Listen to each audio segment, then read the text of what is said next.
जय हिंद, जय भारत।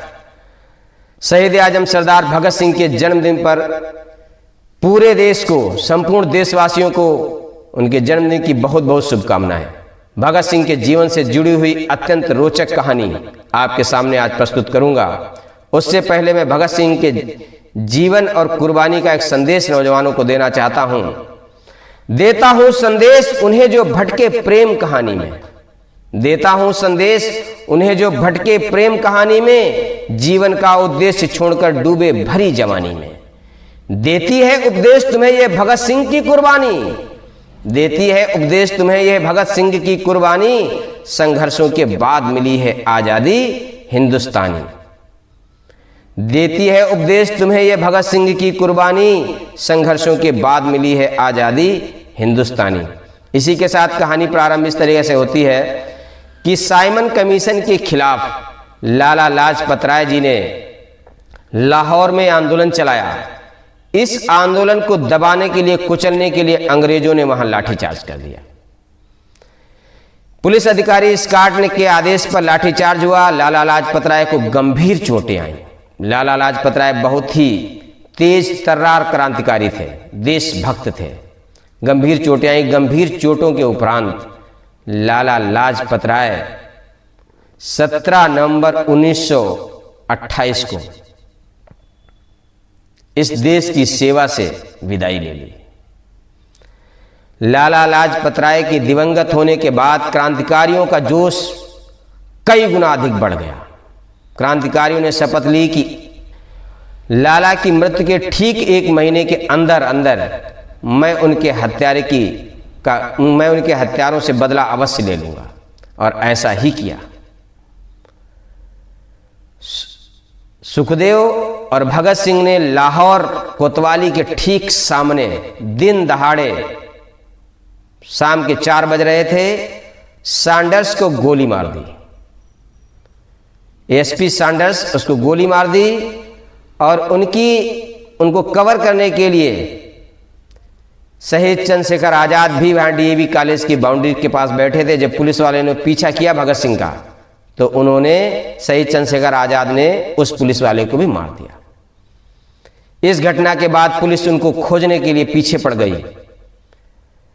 इस घटना के बाद भगवती चरण वोहरा क्रांतिकारी थे। भगवती चरण वोहरा, उनकी पत्नी दुर्गा भाभी ने इन्हें लाहौर से निकालने के लिए स्वयं भगत सिंह की पत्नी बनी और अपने बच्चे को उनका पुत्र बनाया, और ट्रेन के माध्यम से भेष बदलकर 3 लोग ट्रेन के माध्यम से लाहौर से कलकत्ता के लिए चल पड़े।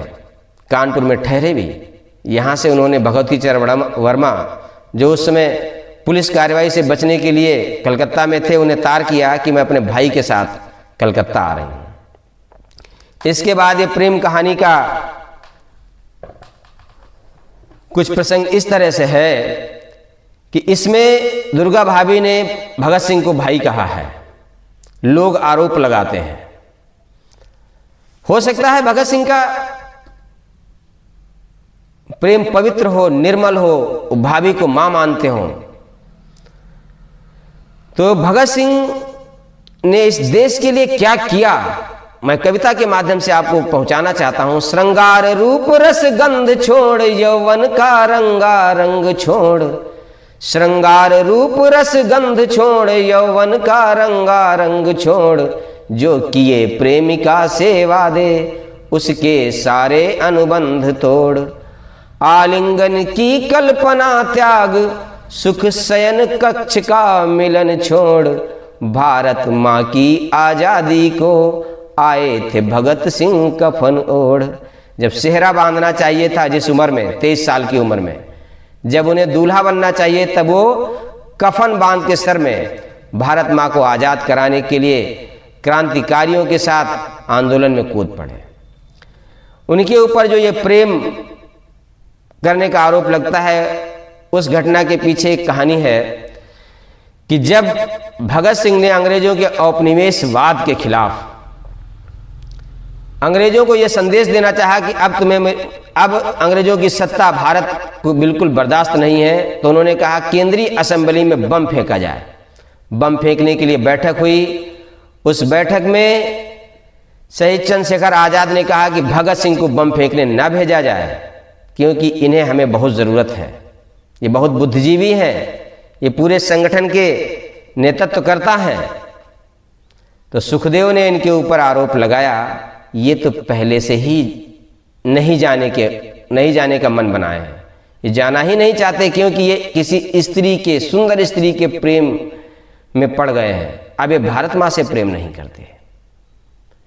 ये बात भगत सिंह को बहुत नागवारा गुजरी, बहुत दुखी हुए, और इतिहासकारों ने लिखा है इस घटना के बाद सुखदेव और भगत सिंह के बीच कई दिनों तक कोई वार्तालाप नहीं हुई।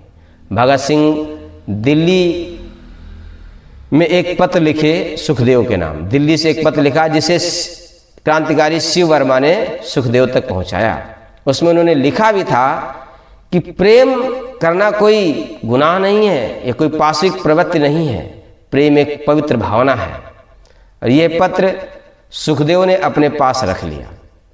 तो कविता इस प्रकार बढ़ती है, भारत माँ की आजादी को आए थे भगत सिंह कफन ओढ़, भारत माँ के दीवाने थे तन में भरपूर जवानी थी, भारत माँ के दीवाने थे तन में भरपूर जवानी थी, बाहर से रक्त झलकता था नस नस में खूब रवानी थी, चाहते भगत सिंह तो अपना वह भी परिणय कर सकते थे, चाहते भगत सिंह तो अपना वह भी परिणय कर सकते थे, लाखों युवाओं के जैसा वह भी निर्णय कर सकते थे, लेकिन उनके मन में केवल भारत माँ की आजादी थी, लेकिन उनके मन में केवल भारत माँ की आजादी थी स्वतंत्रता उनको प्यारी, वही उनकी शहजादी थी।